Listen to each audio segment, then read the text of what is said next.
A Margarida fazer a oração inicial. Pai querido, diante de Ti, Senhor, nesse momento, que estamos reunidos entre irmãos, ó Deus, que Tu esteja na vida de cada um ainda, aqueles ainda que não puderam chegar ainda, Deus, que estejam todos bem, em breve chegarão. Ó Jesus amado, obrigado pela vida, obrigado por cada um que aqui está. E abençoa, Senhor, o pregador, o louvor, que venha falar conosco. Em nome de Jesus. Amém. Amém. Amém.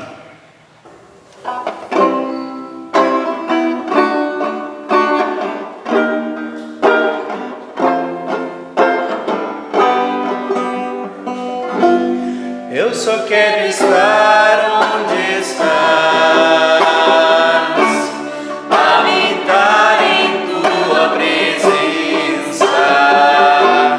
Quero te louvar e adorar. Traz-me perto do altar. Eu só quero estar onde estás, para sempre em tua presença. Leva-me ao lugar onde estás, para sempre te adorar. Eu quero estar contigo, sempre em tua presença, junto à tua mesa, e cercado por tua glória, na presença do meu Senhor eu quero estar. Eu só quero estar, eu contigo quero estar. Oh meu Deus, és minha força e canção, e quando estou contigo, eu encontro força em ti. Eu só quero estar onde estás, para sempre em tua presença. Leva-me ao lugar onde estás. Eu só quero estar, eu contigo quero estar. Eu só quero estar, eu contigo quero estar.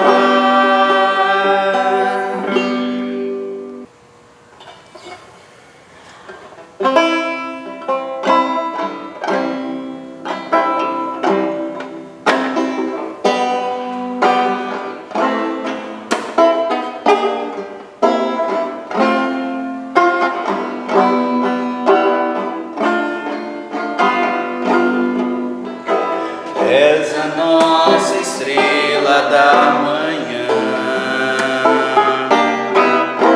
Cordeiro Santo que nos trouxe a paz. Em tuas mãos está todo vencer, resposta a todo aquele que clamar. A verdade é tua palavra, que não pode mentir. Por isso estamos aqui. És a nossa estrela da manhã,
cantando agora o finalzinho dessa música, usa-me, envia-me, me veio à mente o profeta Isaías, no capítulo 6, quando ele teve a oportunidade de ver a glória de Deus, e ele, maravilhado com aquela visão tão grandiosa, ele percebeu que ele, mas não só ele, mas o seu povo era impuro, que não era digno da glória de Deus. E ele falava: Senhor, eu sou um homem impuro, de lábios impuros, no meio de um povo de impuros lábios.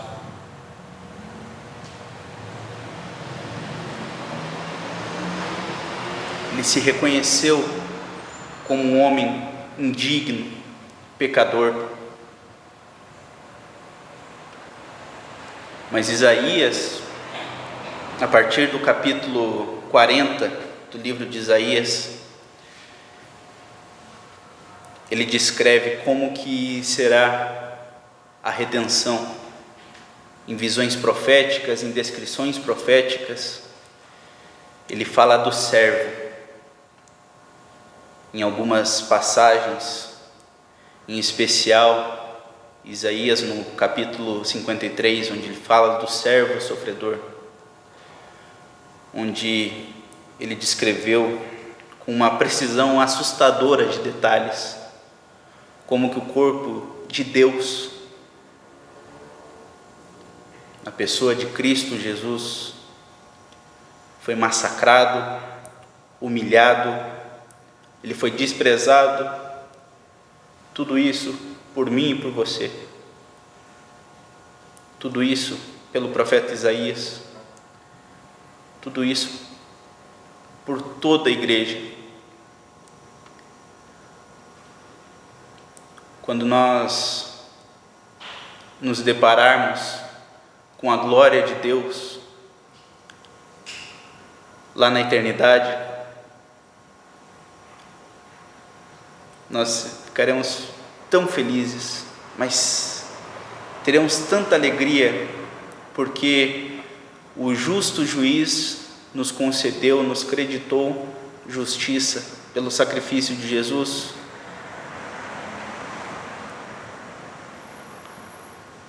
E nunca mais, em nenhum momento da nossa existência, nós teremos que pensar: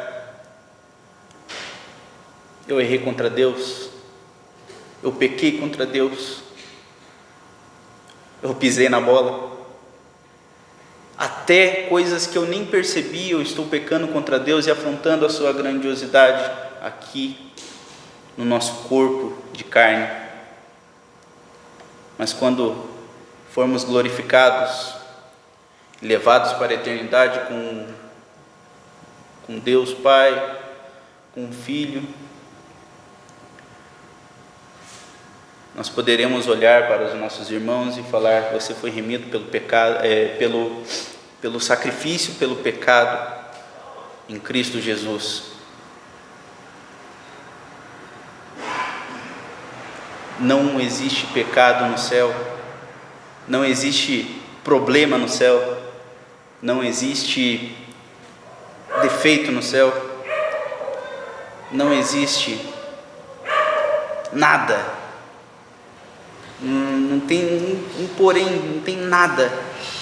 Você foi remido e foi transformado em nova criatura pelo sangue do Cordeiro, e glória a Deus por isso.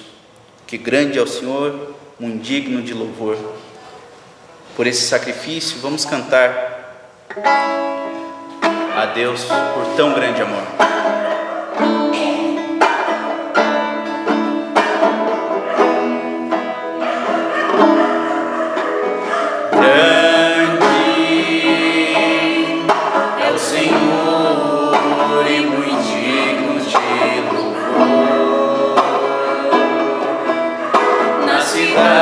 Do nosso Deus, seu santo monte.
Amém.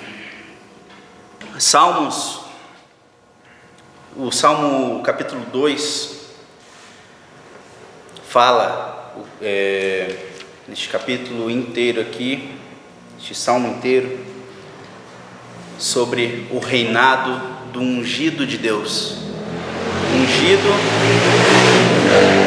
no hebraico quer dizer, ungido no hebraico é Mashiach, ou o Messias, é o reinado do Messias. A partir do versículo 1: Por que se enfurecem os gentios e os povos imaginam coisas vãs? Os reis da terra se levantam e os príncipes conspiram contra o Senhor e contra o seu ungido, dizendo: rompamos os laços e sacudamos de nós as suas algemas. Ri-se aquele que habita nos céus, o Senhor zomba deles. Na sua ira, a seu tempo, lhes há de falar, e no seu furor os confundirá. Eu, porém, constituí o meu rei sobre o meu santo monte Sião. Proclamarei o decreto do Senhor. Ele me disse: tu és meu filho, eu hoje te gerei. Pede-me, e eu te darei as nações por herança, e as extremidades da terra por tua possessão.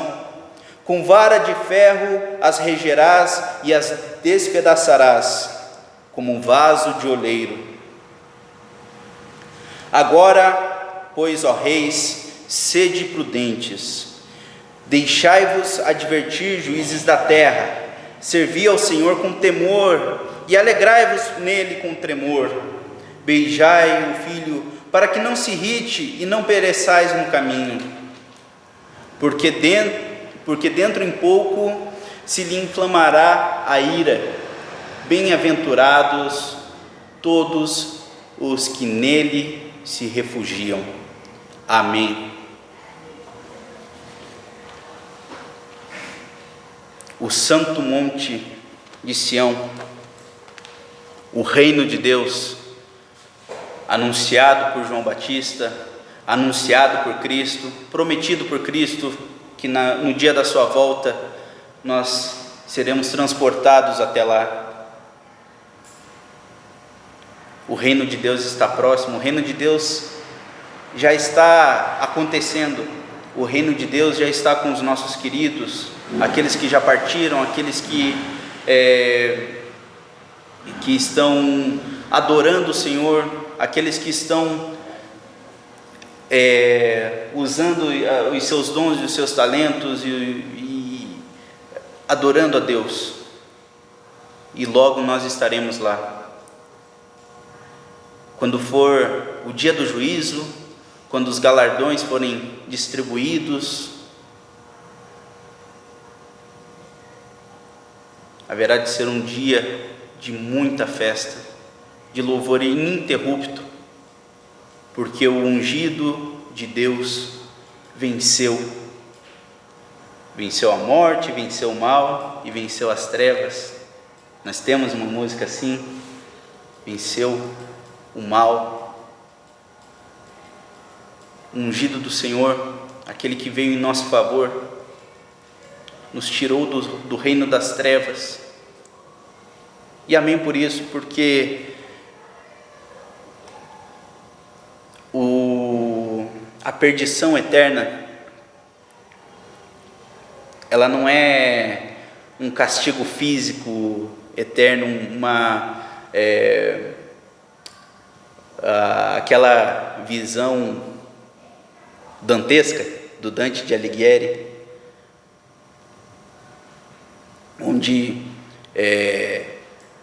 onde há fogo para todo lado te queimando, o diabinho lá com chifre vermelhinho te espetando com tridente. E eu tenho que dizer que a perdição eterna, ela é muito pior do que isso. A perdição eterna é a separação. Separação significa morte, morte significa separação. Separação eterna do Criador. Deus é tão gracioso, Deus é tão bondoso, que Jesus Cristo se ofereceu, falou: Pai, para que a dívida dele seja paga, eu vou, entrego o meu espírito por eles, porque eu os amo. Essa graça é para você, essa graça é para mim, essa graça é para as gerações futuras, essa graça é para todos os fiéis, desde Adão até o fim do mundo, até a renovação da terra. Graça, maravilhosa graça que nos alcançou. E é por isso que é difícil não se emocionar com isso, porque o próprio Criador do universo, o Criador, a pessoa mais importante do universo, ela olhou para você, Flávio. Ela olhou para você, Miriam. Olhou para você, Romildo. Olhou para cada um de nós com atenção e com extremo amor. Por isso que Cristo veio. Por amor. Ele escolheu nos amar. E Ele nos amou antes da nossa regeneração. Ele nos amou sem que nós merecêssemos o amor dele. Foi um ato extremo de bondade e de misericórdia da parte de Deus.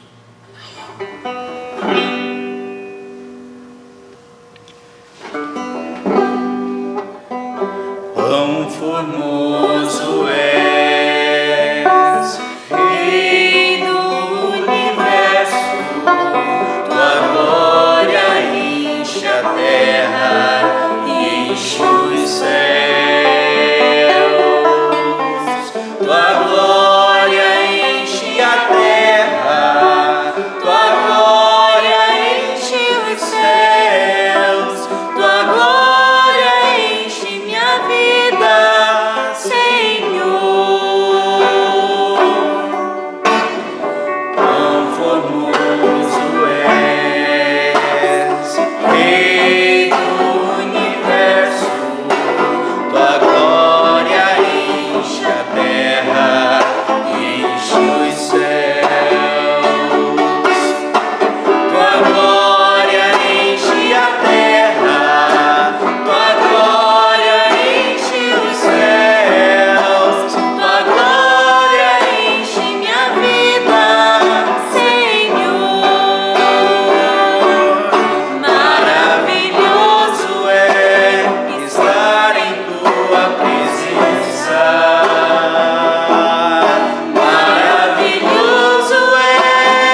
Amém.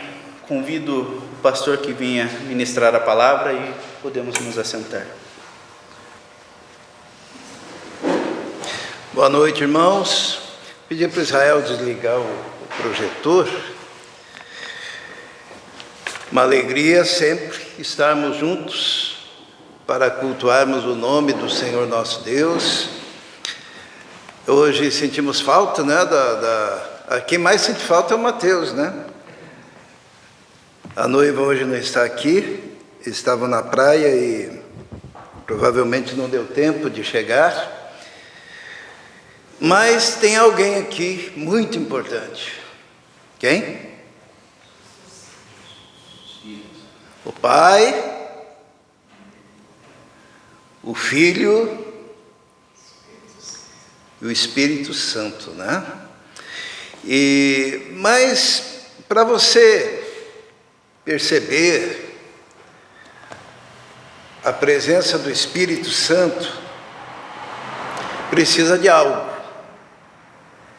Precisa de algo, né? Agora há pouco eu vi o Israel se emocionando aqui, e até serve de ilustração para o texto que nós vamos ler agora. Vamos abrir a nossa Bíblia no Salmo número 25. Salmo número 25 será a base da nossa reflexão, da nossa mensagem de hoje. O título é A Intimidade do Senhor. Então nós vamos abrir no livro de Salmo, número 25, no verso número 14. Diz assim, todos encontraram? O Senhor confia os seus segredos aos que o temem, e os leva a conhecer a sua aliança. Vamos orar. Santo e eterno Deus, muito obrigado, Senhor, pelo privilégio que temos de ler a Tua Palavra, de estudarmos a Tua Palavra, de refletirmos na Tua Palavra, debaixo da direção do autor da Tua Palavra, do Espírito Santo que inspirou. Pedimos que o Senhor abra o nosso entendimento, nos capacite, que possamos ter a sensibilidade espiritual para ouvirmos, Senhor, a Tua voz neste momento. Em nome de Jesus. Amém. Amém? O Senhor confia os seus segredos. Tem outra versão por aí, né? A intimidade do Senhor, tá? Em alguma versão? Leia para nós, Israel, bem alto. A intimidade do Senhor é para os que o temem, aos quais Ele dará a conhecer a sua aliança. A intimidade do Senhor, né? Será que você é íntimo do Senhor? O que é ser íntimo, né? A intimidade do Senhor é para um grupo seleto de pessoas, são as pessoas que o temem. Temor do Senhor é o princípio da sabedoria, né? O que é temor? Não é ter medo. Temor é reverência, temor é respeito. No Novo Testamento, no grego, há uma relação íntima entre temor e piedade. Piedade no sentido de devoção profunda. E o temor do Senhor é necessário para que o Senhor confie a sua intimidade. Nós mesmos, nós não temos o hábito de abrir a nossa intimidade para qualquer pessoa, né? E o Senhor também não abre a sua intimidade, o seu coração, a sua mente, a profundidade do seu ser para qualquer pessoa, mas para aqueles que o temem, para aqueles que o temem. E Ele dá ainda um presente profundo. E aí a gente vê por que tem gente que não entende a aliança do Senhor, né? Porque diz assim que a intimidade do Senhor é para aqueles que o temem e os leva a conhecer a sua aliança. Tem gente que, por mais que a gente fale da aliança do Senhor, ela não consegue entender a profundidade da aliança. Porque no Antigo Testamento a aliança, para ser lembrada, ela era celebrada pela marca da aliança, que era a circuncisão. No Antigo Testamento, o que se fazia? O menino, com 8 dias, se pegava uma pederneira. Pederneira é a pedra mais maciça, mais dura. Aquela pedra que quando bate uma na outra, assim, ó, sai faísca. Então eles faziam daquela pederneira, daquela pedra, uma faca e cortavam o prepúcio, que é a pele do pênis, para que cada vez que o menininho levantasse para ir fazer as suas necessidades, ele olhasse e visse, tem uma aliança, que é a aliança do Velho Testamento, que o apóstolo Paulo diz que é uma aliança na carne, que é uma aliança de pedra, que é uma aliança que produz condenação. Mas a aliança dos íntimos do Senhor já é apontada desde o Antigo Testamento, e ela não é uma aliança de pedra, não é uma aliança de carne, mas é a aliança no sangue do Cordeiro que foi morto desde antes da fundação do mundo. E compreender a aliança do Senhor não é para qualquer um. É para quem? Para aqueles que o temem, aos quais o Senhor revela a sua intimidade. Então agora a gente entende porque que Israel chora aqui, né? Porque é impossível não chorar quando se compreende e se penetra na intimidade de Deus,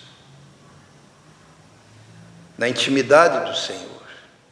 Quando a gente olha para a Bíblia, a gente vê algumas pessoas que Deus teve intimidade profunda. Vamos lá para Gênesis, né? Gênesis, logo no início, ali no capítulo 5, nós temos um homem, está no capítulo 5, versículo 22, que era íntimo de Deus. Gênesis 5, 22, está escrito assim: depois que gerou Matusalém, Enoque andou com Deus 300 anos e gerou filhos e filhas, tendo vivido ao todo 365 anos, Enoque andou com Deus e já não foi encontrado, pois Deus o havia arrebatado. Enoque tinha intimidade com Deus.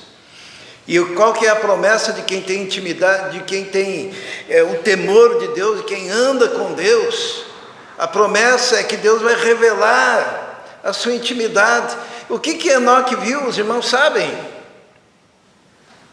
Enoque que viveu lá, ele viveu antes de Noé e teve a oportunidade de ser arrebatado em vida, porque Deus se agradou dele e disse: você vai ser próximo, vai ser íntimo, eu não vou esperar a sua morte e eu já vou te trazer para junto de mim.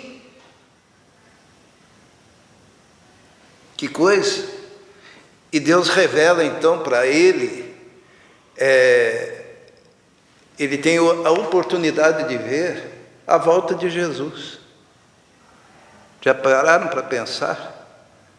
Olha lá onde ele estava no tempo, e a volta de Jesus está lá para frente, e Deus revelou seus segredos. Vamos lá para Judas. Lá naquele livrinho de Judas, cita o 7º, depois de Adão. Judas, no versículo 14, diz assim, Judas, ele fica antes de Apocalipse, tá? É bem fácil de encontrar. Diz assim: Enoque, o 7º, a partir de Adão, profetizou acerca deles. Vejam, o Senhor vem com milhares de milhares dos seus anjos para julgar a todos e convencer todos os ímpios a respeito de todos os atos de impiedade que eles cometeram impiamente e acerca de todas as palavras insolentes que os pecadores ímpios falaram contra ele. Ele diz assim: veja, o Senhor vem com milhares dos seus anjos. Ele viu. É terrível alguém hoje na nova aliança que não consegue ter as percepções profundas da intimidade de Deus, a ponto de Deus revelar-se e mostrar os seus segredos, aquilo que ele tinha planejado. Nós temos também Noé. Vamos lá para Gênesis de novo, vamos usar a Bíblia. A Bíblia diz que, lá em Gênesis, no capítulo 6, que a terra tinha se corrompido, mas no versículo 8 diz assim, do capítulo 6 de Gênesis: a Noé, porém, o Senhor mostrou benevolência. Essa é a história da família de Noé. Noé era homem justo, íntegro, entre o povo da sua época, e ele andava com Deus. Enoque andou com Deus, e Deus para si o tomou. Noé andava com Deus, e Deus o chama para quê? Para que ele desse continuidade ao projeto de Deus em relação à própria humanidade. E Deus dá uma missão a Noé. Por que Deus revelou o que ele estava intentando fazer? E porque ele olha para Noé, e Noé acha graça diante de Deus, e Deus o toma e o elege e o faz pregador da sua época, e revela a Noé segredos do seu coração. E quando Noé começa a falar das coisas que Deus revelou, o povo ria, porque ele construía aquela arca. Ficou 100 anos construindo, num lugar onde não tinha água, não tinha mar. Acho que o povo zombava dele e dizia: o que você está fazendo aí, Noé? Construindo esse barco? Depois que você terminar esse barco gigantesco, como que você vai transportar esse barco até o mar?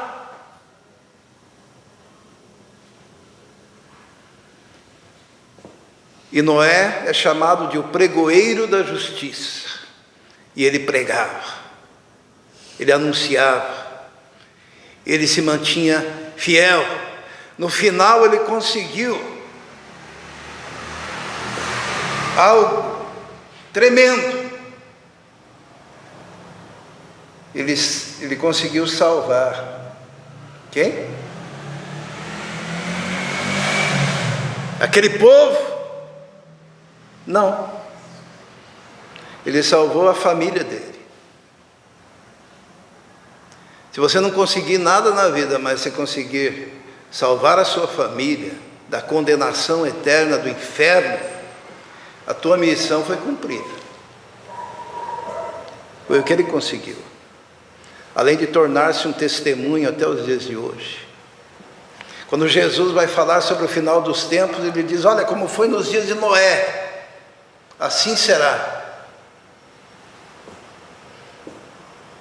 O povo casando e dando-se em casamento, negociando, mas não se importando com a pregação da palavra. Deus revela a sua intimidade. Vamos ver mais um que Deus revelou a sua intimidade, que foi Abraão. Vamos lá em Tiago. Tiago, no capítulo 2, no versículo 23. Tiago 2, 23 diz assim: cumpriu-se assim a escritura que diz: Abraão creu em Deus, e isso lhe foi creditado como justiça, e ele foi chamado amigo de Deus. Que coisa, amigo de Deus. Você pode ser chamado amigo de Deus. Amigo é a pessoa íntima. Amigo é pessoa próxima. Amigo é aquele que abre o coração, se manifesta, revela segredos. Às vezes, quando oramos, parece que estamos falando com o Deus desconhecido, né? Lá do livro de Atos, quando Paulo chega na cidade de Atenas e vê um monte de imagens e ídolos para todo lado, e lá tem um altar ao Deus desconhecido. Parece que nós temos um Deus desconhecido ao qual nós cultuamos, mas não temos intimidade, por isso ele é desconhecido. Não temos intimidade, por isso ele não revela seus segredos. Não temos intimidade, por isso não sabemos nem o que dizer. E muitas vezes quando oramos, não permitimos que ele fale, e Deus fala. Porque os únicos deuses que não falam são os deuses mudos das nações. Os deuses de pedra, de barro, esses não falam. Mas o nosso Deus, ele fala. Ele se revela. Ele se mostra. Você tem intimidade com Deus? O que é ter intimidade com Deus? Vamos ver mais um exemplo rapidamente. Vamos abrir em 1º livro dos Reis 19. 1º livro dos Reis. Nós temos mais um, que é o profeta Elias, e ele é o nosso assunto de hoje.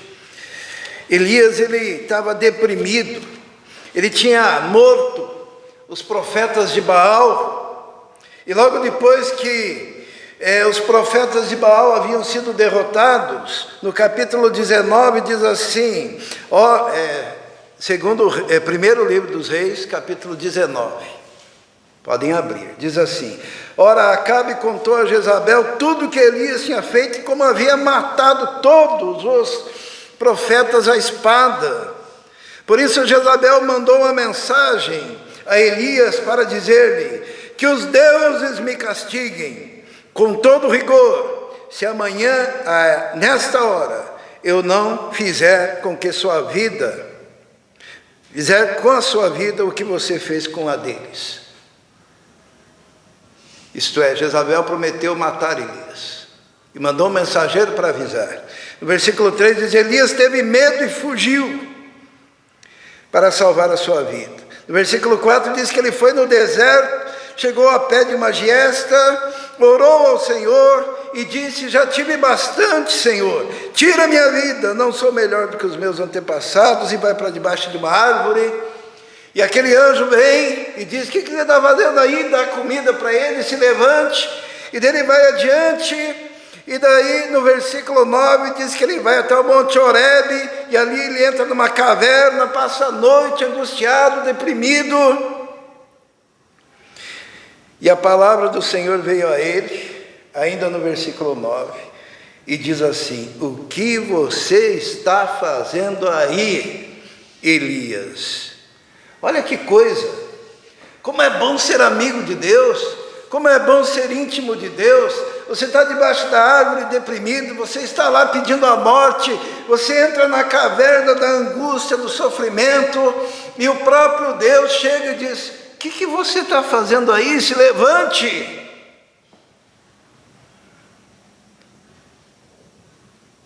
Isso é coisa de amigo, de intimidade, de relacionamento.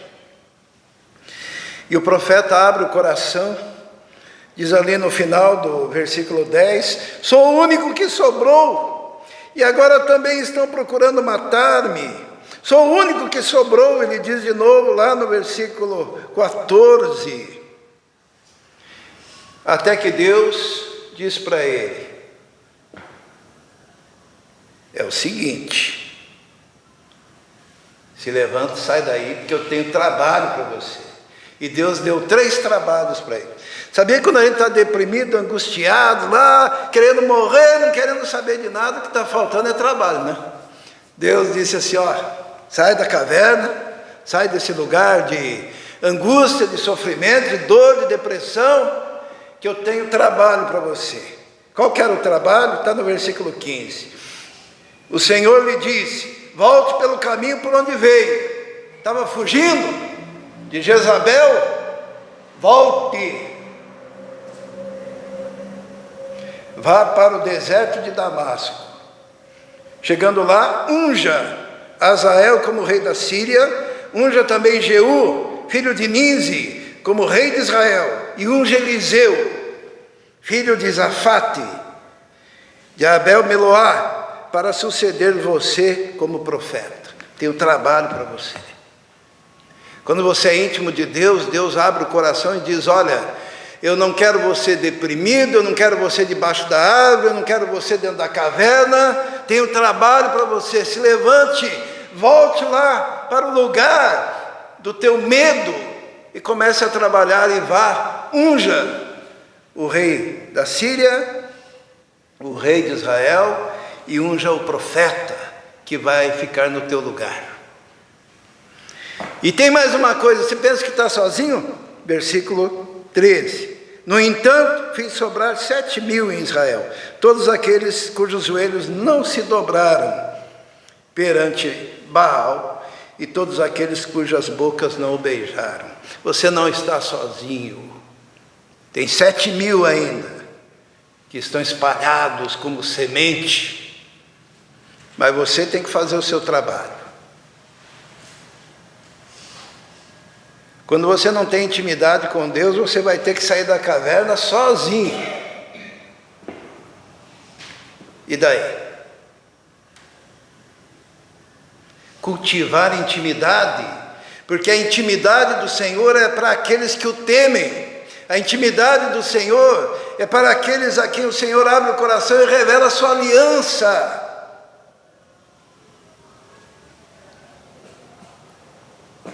Mas você tem que querer ter intimidade com Deus.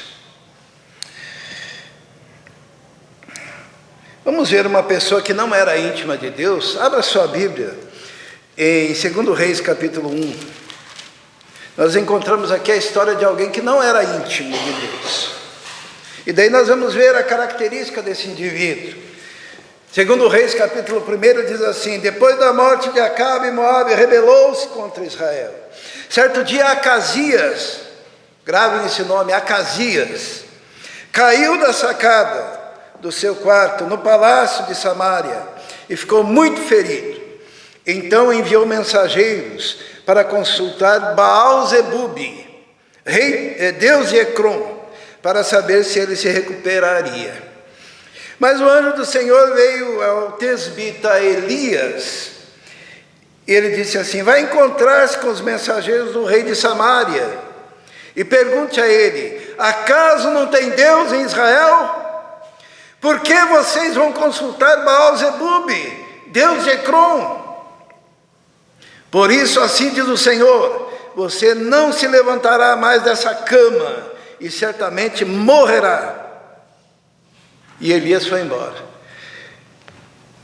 Esse rei de Samaria, Acasias, ele não tinha intimidade com Deus, né? Embora ele conhecesse o profeta Elias, ele sabia de tudo que tinha acontecido lá no reino. Quando Elias orou, parou de chover. Elias orou, voltou a chover. Na época do antecessor de Acabe. Mas ele ouviu falar de Deus. Mas na hora do apuro, quando ele caiu da sacada e se machucou, ele foi procurar quem? Baal-Zebub. Vai lá consultar Baal-Zebub. Baal, lembram o nome? Israel ensinou esses dias. Significa Senhor. Não, Senhor é tudo a mesma coisa, né? É o que a gente ouve do discurso hoje em dia. Se cultua ao Senhor, não importa onde eu vá. Eu vou procurar refúgio em tal lugar. Quando ele caiu, se machucou, ele manda um bando de mensageiros: vai lá, consulte Baal-Zebub.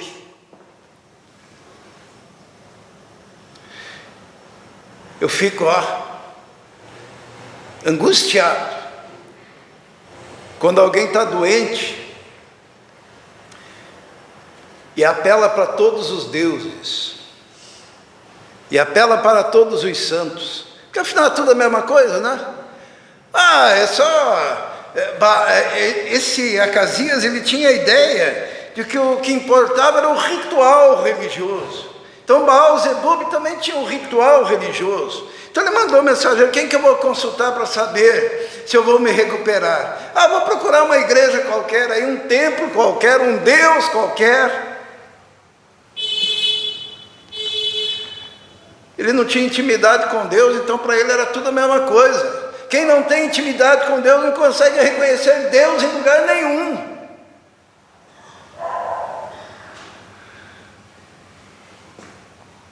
No versículo 5, que Elias chega e diz assim: Deus mandou dizer: por acaso não tem Deus em Israel? Por que estão indo lá? Por causa disso, ele não vai se recuperar.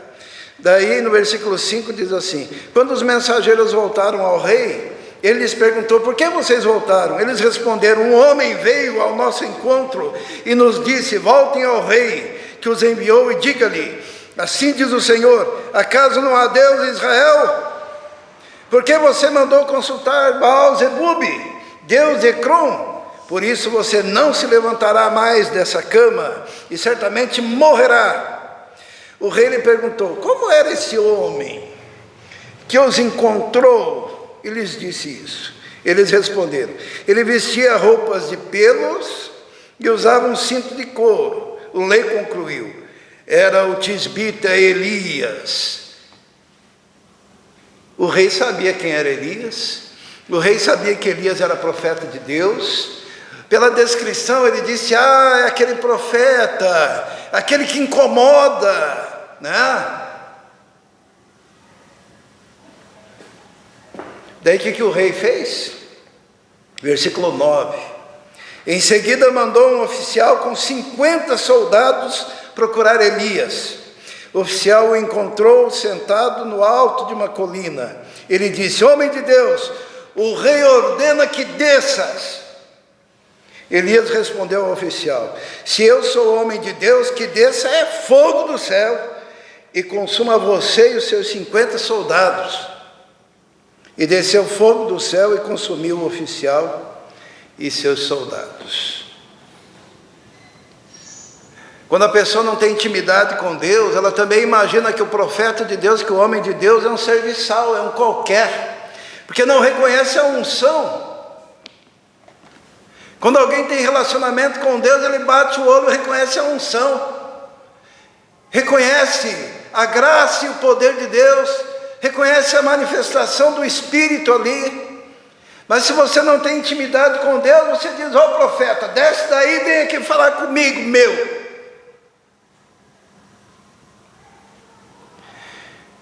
O profeta Elias falou: se eu sou homem de Deus, que desça fogo do céu e consuma vocês. E aconteceu. Daí fica engraçado, porque, engraçado entre aspas, né? No versículo 11, diz assim: depois disso o rei enviou outro oficial com mais 50 soldados. E ele disse a Elias: homem de Deus, o rei ordena que desças imediatamente. Respondeu Elias: se sou homem de Deus, que desça fogo do céu e consuma você e os seus 50 soldados. De novo o fogo de Deus desceu do céu e consumiu o oficial e seus soldados. O rei insistia, porque o rei pensava que era o profeta que teria a solução, mas a solução é a intimidade com Deus, é o reconhecimento de Deus. E logo em seguida, no versículo 13, o rei enviou um terceiro oficial com outros 50 soldados. Se fosse você esse terceiro oficial, o que você pensaria? Hã? Hein, Miriam? Quer? Imagine, vai lá, de novo. O que aconteceu? No versículo 13, no final, diz assim: o oficial subiu ao monte, caiu de joelhos diante de Elias e implorou: homem de Deus, tem consideração pela minha vida e pela vida desses 50 soldados teus servos. Sei que desceu o fogo do céu e consumiu os 2 primeiros oficiais com todos os seus soldados, mas agora tem consideração por minha vida. O anjo do Senhor disse a Elias: acompanhe-o, não tenha medo dele. Terceiro grupo, o anjo falou assim: olha, deixa eles e vai, acompanhe. Porque eles foram humildes. Eles já estavam reconhecendo que havia um Deus Todo-Poderoso por trás dessa história. Esse oficial aqui começou a se aproximar do Deus verdadeiro, através do profeta, das manifestações que Deus estava fazendo e realizando. Nós aprendemos aqui uma coisa perigosa. Quando nós somos descuidados com Deus e não temos respeito pelo ungido do Senhor.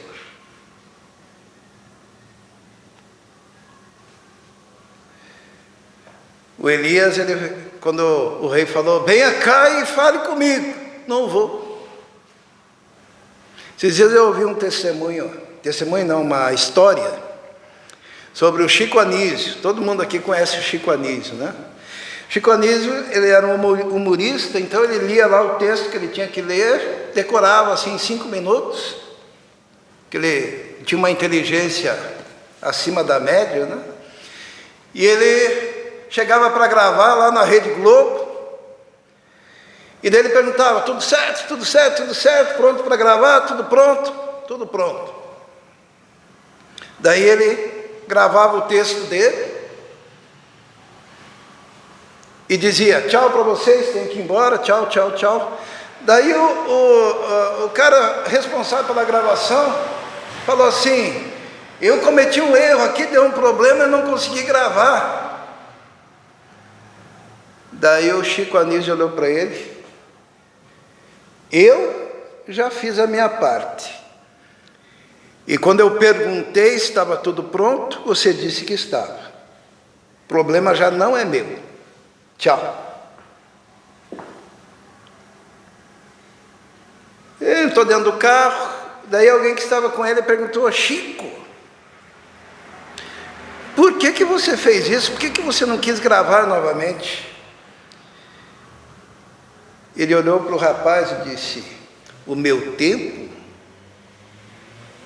é muito caro e precioso.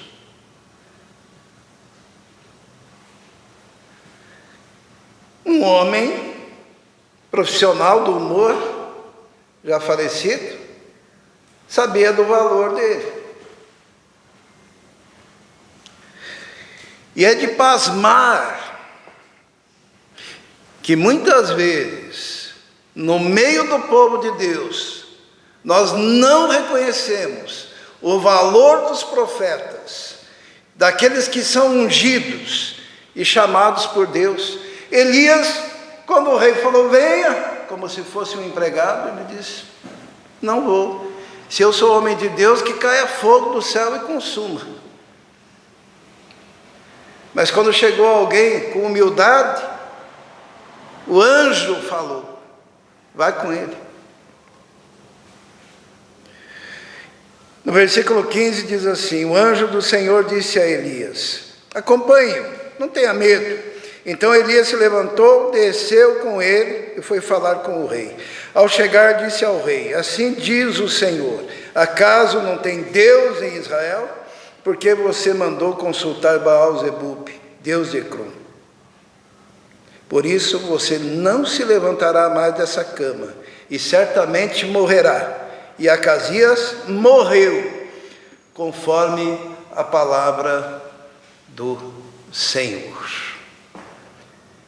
Quem não tem intimidade com Deus, lida com as coisas de Deus, sem o devido cuidado, sem a devida distância, sem o devido respeito. A palavra de Deus diz assim: guarda os teus pés quando entrares na casa de Deus. É com temor, com tremor, com reverência que nós abrimos a palavra de Deus.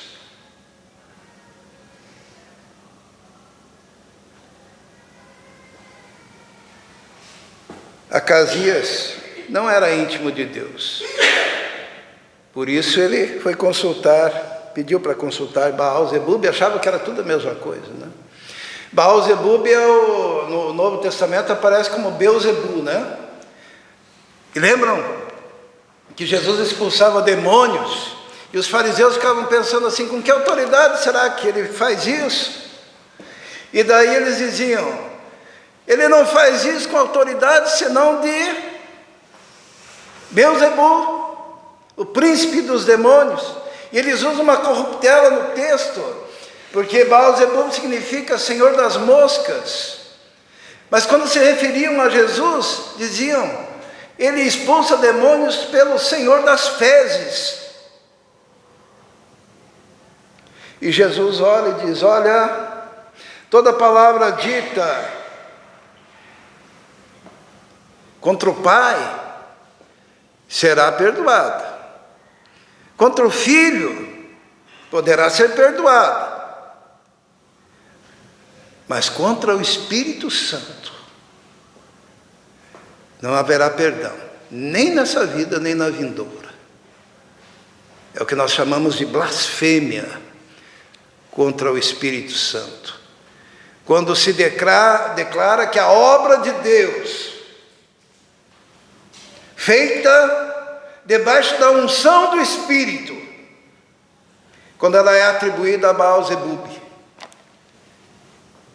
ou aos homens, ou quando a própria unção é desprezada.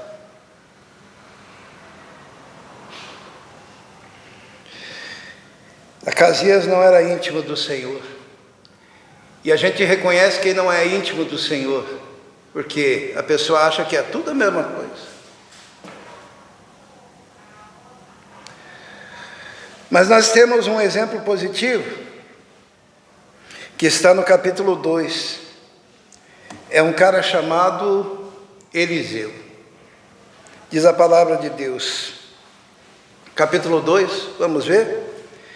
Quando o Senhor levou Elias aos céus num redemoinho, aconteceu o seguinte. Porque os irmãos sabem que Elias também foi arrebatado vivo aos céus, que nem Enoque. Olha, como é bom ter intimidade com Deus, né? Não provou a morte. Mas diz aqui que quando o Senhor levou Elias, aconteceu o seguinte: Elias e Eliseu saíram de Gilgal, e no caminho disse-lhe Elias, fique aqui, falou para Eliseu, né?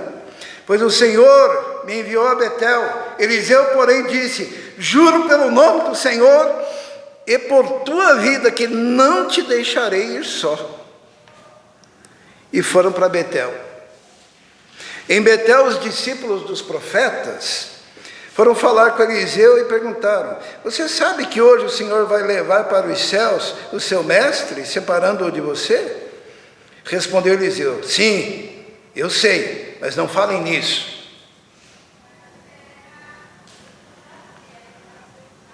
No versículo 4 diz assim, então Elias lhe disse, fica aqui, Eliseu, pois o Senhor me enviou a Jericó. Ele disse, juro pelo nome do Senhor e por tua vida que não te deixarei ir. Desceram então a Jericó. Em Jericó, os discípulos dos profetas foram falar com Eliseu e lhe perguntaram, você sabe o que hoje o Senhor vai levar aos céus o seu mestre, separando-o de você? Respondeu Eliseu, sim, eu sei, mas não falem nisso. Terceira vez, em seguida, Elias lhe disse, fique aqui, pois o Senhor me enviou ao rio Jordão.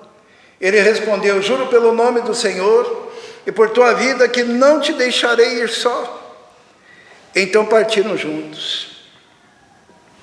50 discípulos dos profetas os acompanharam e ficaram olhando à distância, quando Elias e Eliseu pararam na margem do Jordão. Eliseu buscava intimidade com o Senhor, E se você quer intimidade com o Senhor, qual foi o método de Eliseu para ter intimidade com o Senhor? Ele não desgrudou de Elias. Elias tinha intimidade com Deus.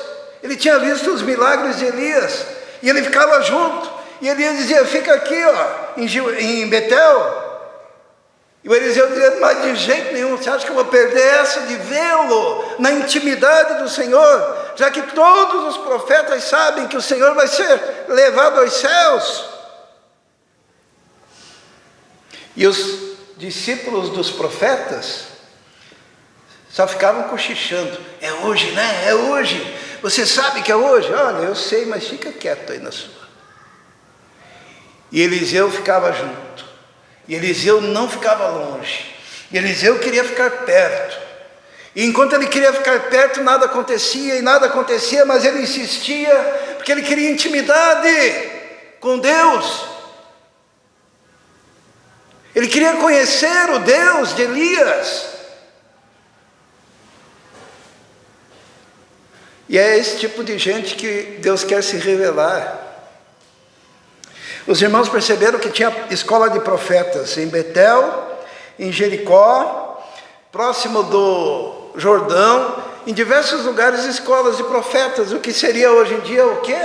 Seriam os seminários, as instituições de ensino teológico, né?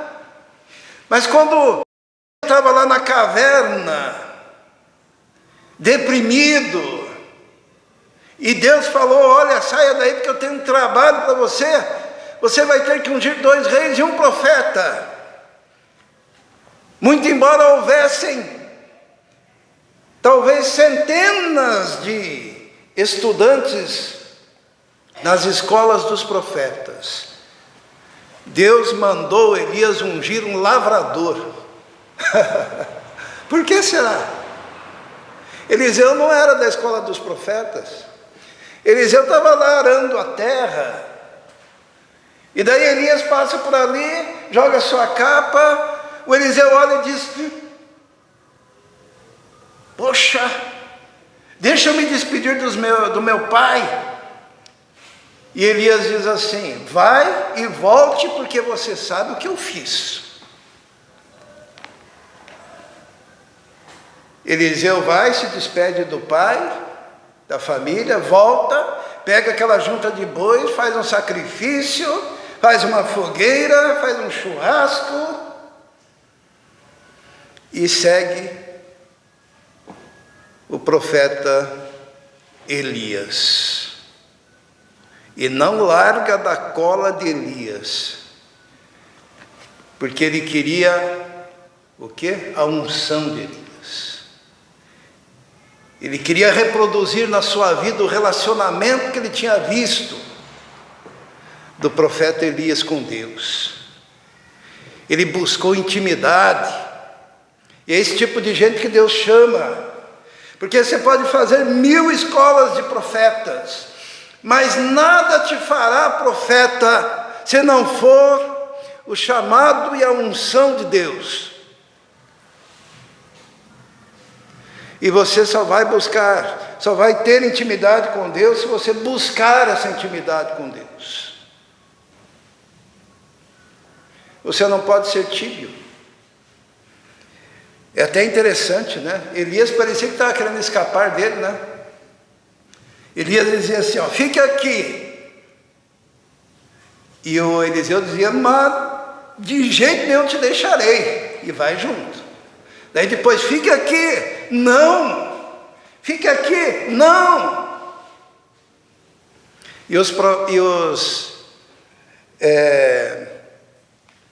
Vamos chamar de seminaristas, né? Os discípulos dos profetas, que eram os estudantes, no versículo 7 diz assim, 50 discípulos dos profetas os acompanharam e ficaram olhando, como é que diz? A distância. Você quer ter intimidade com Deus, mas quer ficar olhando a distância. Você quer ter intimidade com Deus, mas não quer chegar perto. Eliseu não era assim. Olha o que diz o versículo 8. Diz assim, então Elias tirou o manto, enrolou, e com ele bateu nas águas, as águas se dividiram, e os dois atravessaram em chão seco. De repente, ao atravessar, Elias disse a Eliseu: o que posso fazer em seu favor antes que eu seja levado para longe de você? Olha que oportunidade. Respondeu Eliseu: faze de mim o principal herdeiro do teu espírito profético. Era isso que ele queria. Os irmãos vão ler aí na tradução dos irmãos: dá-me porção dobrada do teu espírito. Faça de mim o principal herdeiro. Sabe o que é o principal herdeiro? Havia um costume no Antigo Testamento que o principal herdeiro, que era o filho mais velho, ele recebia a porção dobrada. O Israel me perguntou por que a tribo de Manassés tem dos dois lados do Jordão e aquela imensidão de terra, porque ele era o principal herdeiro. Tá? Manassés é filho de José. José teve dois filhos, Manassés e Efraim, certo? E Manassés era o primogênito de José. E o pai de José, quem que era? Jacó. Oi? Jacó, né? E Jacó, quando estava quase morrendo lá, estava lá com o seu bordão. José ficou sabendo que ele estava ruim e levou lá os seus dois filhos,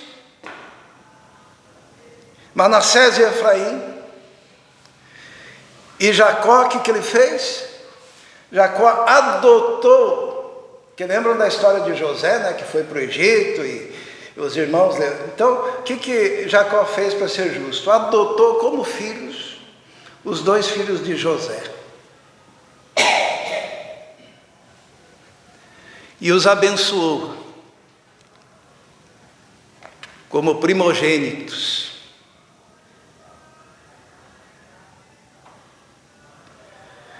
E deu a eles o quê? Eram primogênitos. Deu o quê? Da herança e da bênção, porção dobrada. Ele deu porção dobrada da bênção. E Eliseu aqui, ele queria a porção dobrada do espírito profético de Elias. Ele queria, por isso ele não desgrudava do Elias. Mas tem que querer. É bem interessante a história lá da bênção de Manassés e Efraim, filhos de José, porque Efraim era o mais velho, ou melhor, Efraim era o mais novo e Manassés era o mais velho. Então o mais velho tinha que receber mais, né?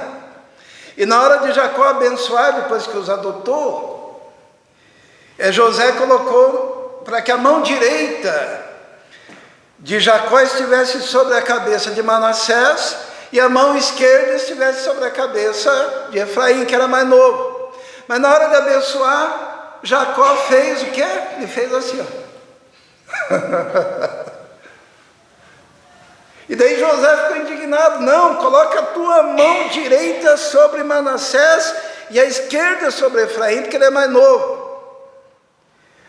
E Jacó diz: não, é isso mesmo, porque um será maior do que o outro.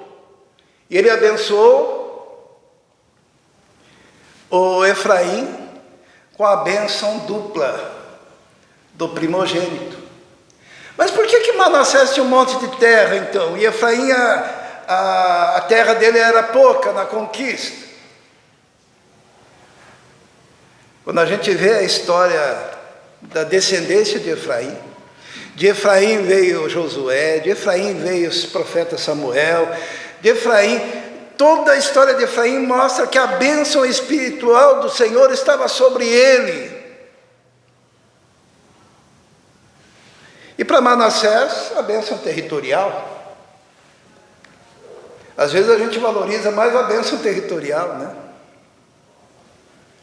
Mas aqui, em 2 Reis, Quando o profeta Elias pergunta o que eu posso fazer, ele pediu: olha, eu quero ser o teu principal herdeiro, o herdeiro do teu espírito profético.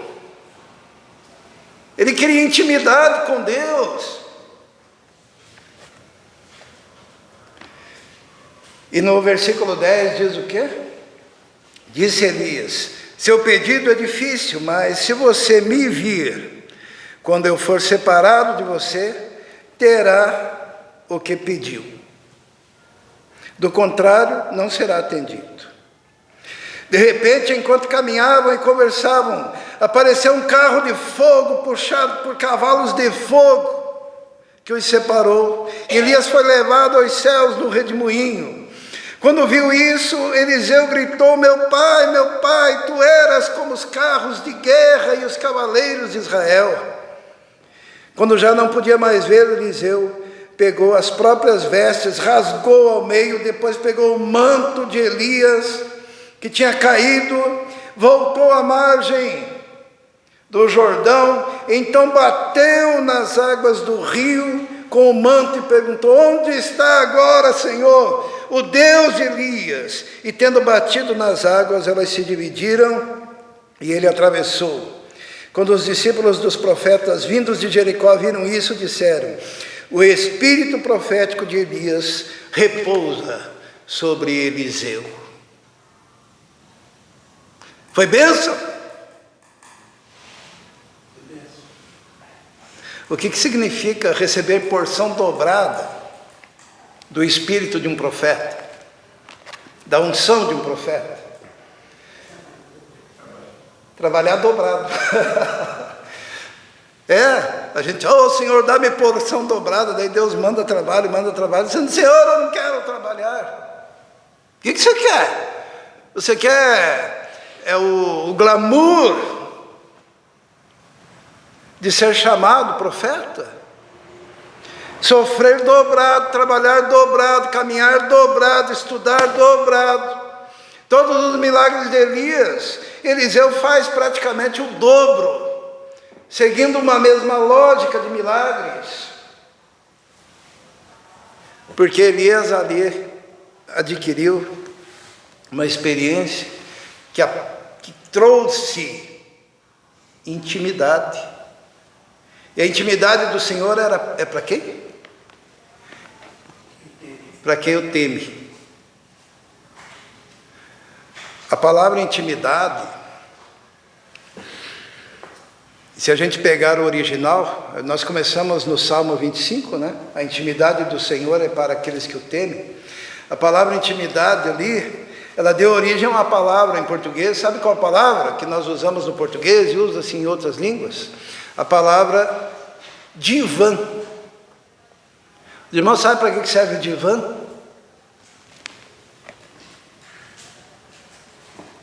Os irmãos sabem? O divã é aquele sofá que deita o paciente quando vai se consultar com o psicanalista. E ali ele abre o coração.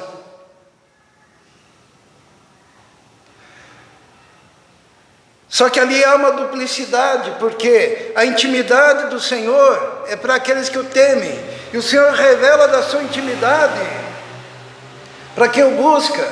E quando o Senhor revela a intimidade dele para a pessoa que ele chama, o Senhor também abre o coração. Aconteceu com Moisés. Vamos abrir lá em Êxodo. Quando Moisés tem a visão de Deus naquela sarça, no versículo 5 do capítulo 3 de Êxodo, Êxodo 3:5, diz assim: depois da visão da sarça ardente, diz assim: então disse Deus: não se aproxime, tire as sandálias dos pés, pois o lugar que você está é terra santa. Disse ainda: eu sou o Deus do seu pai, o Deus de Abraão, o Deus de Isaque, o Deus de Jacó. Então Moisés cobriu o rosto, pois teve medo de olhar para Deus. Disse o Senhor, e aqui o Senhor mostra a sua intimidade. no versículo 7. O Senhor diz assim: de fato, tenho visto a opressão sobre o meu povo no Egito, tenho escutado o seu clamor por causa dos seus feitores, e sei quanto eles estão sofrendo. Deus abre o coração para Moisés e diz: Moisés, eu tenho visto a aflição do povo, eu tenho ouvido o clamor do povo, sei o quanto eles estão sofrendo. Era o chamado de Moisés. Deus está dizendo: o meu coração está dolorido porque o meu povo está sofrendo. Alguém poderia dizer assim: por que Deus não faz alguma coisa? Deus faz como? Através do profeta, através de você, através de você, através de você. Mas Ele não vai mostrar a intimidade dEle para quem não o teme, porque não vai adiantar. Hoje o Senhor, Ele está vendo. Os irmãos sabiam que tem criança, falando só de Brasil, tá? Tem criança sendo, nesse exato momento, no Brasil, em algum lugar. Tem pais carrascos açoitando seus filhos. Tem mocinhas sendo...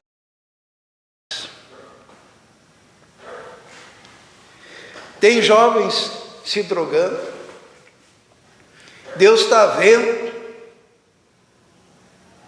Deus está ouvindo o clamor, o pedido de socorro. Só que o Senhor escolheu agir na direção dessas pessoas, usando a igreja, usando os seus servos, usando os missionários, usando os pastores. E o Senhor mostra a sua ferida, abre o coração e diz: eu estou ouvindo, eu estou vendo, mas tem que ir alguém até lá.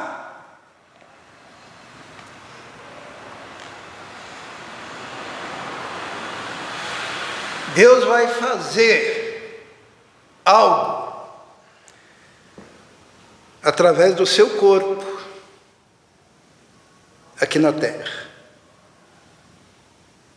E o corpo do Senhor aqui na terra é a igreja. Por isso que a igreja manda missionários, por isso que a igreja levanta pastores, levanta líderes. Por isso que cada crente é um missionário, onde estiver. Por isso que a igreja é chamada a orar, a dobrar os joelhos, a clamar. Mas se você não tiver a revelação da intimidade do coração de Deus na sua vida, você sequer vai compreender a aliança do Senhor. Deus está chamando você para um relacionamento de intimidade. Tal qual o profeta Eliseu fez, buscando incansavelmente, pedindo porção dobrada, capacitação. Assim você também tem que fazer.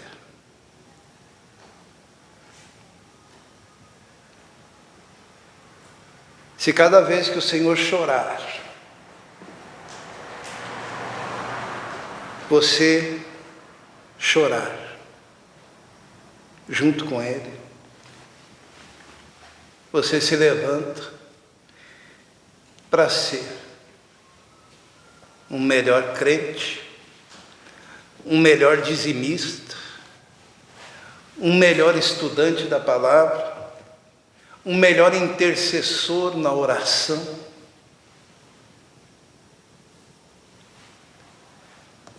Deus está te chamando para ter um relacionamento de intimidade, que só é possível hoje, na nova aliança, se você permitir que o Senhor Jesus assuma a sua vida e o seu controle da sua vida, dos seus relacionamentos.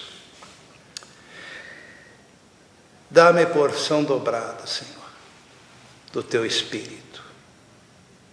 Vamos orar. Feche seus olhos. Se você sente o chamado de Deus para um relacionamento mais íntimo com Ele, uma busca mais intensa de conhecer o Senhor, levante uma de suas mãos agora. Se Deus está te chamando, dizendo assim: olha, eu quero você mais perto de mim. Amém, amém. Pode baixar a mão. Tem mais alguém? Levante a sua mão. Você estará fazendo um compromisso de aproximação da intimidade do coração de Deus. Alguém já disse que o coração de Deus tem uma ferida aberta, está sangrando, semelhante ao pai que vê um filho padecendo e que quer levantar alguém que o ajude a sair dessa. Esse alguém é você. Há mais alguém? Levanta a sua mão. Vamos orar. Santo e eterno Deus, muito obrigado, porque o Senhor resolveu abrir a sua intimidade, o seu coração, para aqueles que o buscam, que o temem. Pedimos, ó Deus, que nós sejamos juntos, ó Deus, uma igreja que cumpre, Senhor, esse propósito em cada atitude, Senhor. Coloca o teu povo nas tuas mãos. Peço, ó Deus, que possamos crescer, ó Deus, em intimidade contigo. Coloca as pessoas que levantaram as suas mãos agora, Senhor. Que o teu Espírito Santo esteja invadindo, Senhor, profundamente esses corações, ungindo e capacitando, ó Deus. Abençoa. Possamos ouvir o teu chamado, a tua voz, e cumprirmos, ó Deus, com fidelidade, o teu propósito. Em nome de Jesus. Amém. Amém? Quem veio preparado para entrega de dízimos e ofertas poderá fazer aqui à esquerda dos irmãos, no gasofilácio. Vamos cantar Amigo de Deus.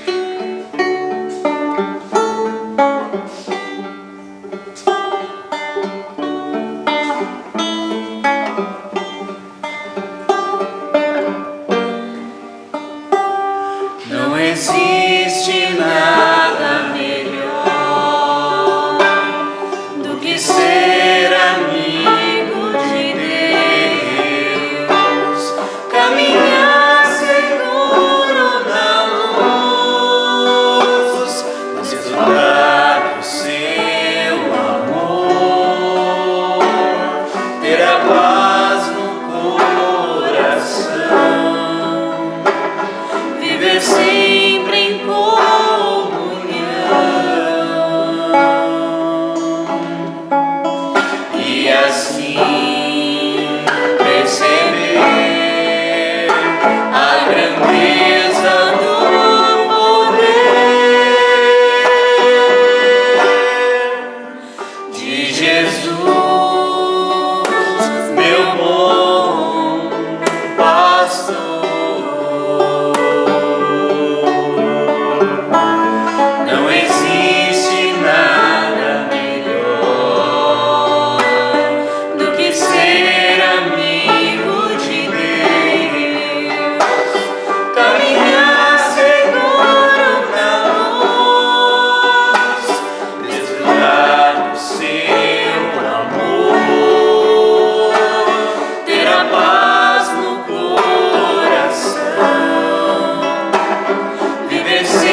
Amém. Temos um visitante, né? Eu esqueci o seu nome. Prazer tê-lo aqui. Deus abençoe. Seja muito bem-vindo. Tá? Vamos nos colocar em pé. Lembrando que na próxima sexta-feira teremos oração.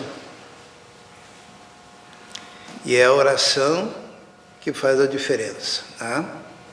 Convido todos, então, 18h30, próxima sexta-feira, na casa do Senhor. Sábado, louvor, às 18 horas, e domingo, culto, às 18 horas. Vamos orar. Santo e eterno Deus, muito obrigado, Senhor, pela Tua presença, pelo Teu Espírito, pela Tua graça sobre nós, pela aliança do Senhor.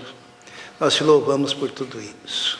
Pedimos a Tua bênção sobre cada membro da Tua igreja, cada participante, ó Deus. Pedimos que o Senhor esteja protegendo e livrando, Senhor, de todos os perigos e de todos os males. Abençoe, Senhor, aqueles que não puderam vir hoje.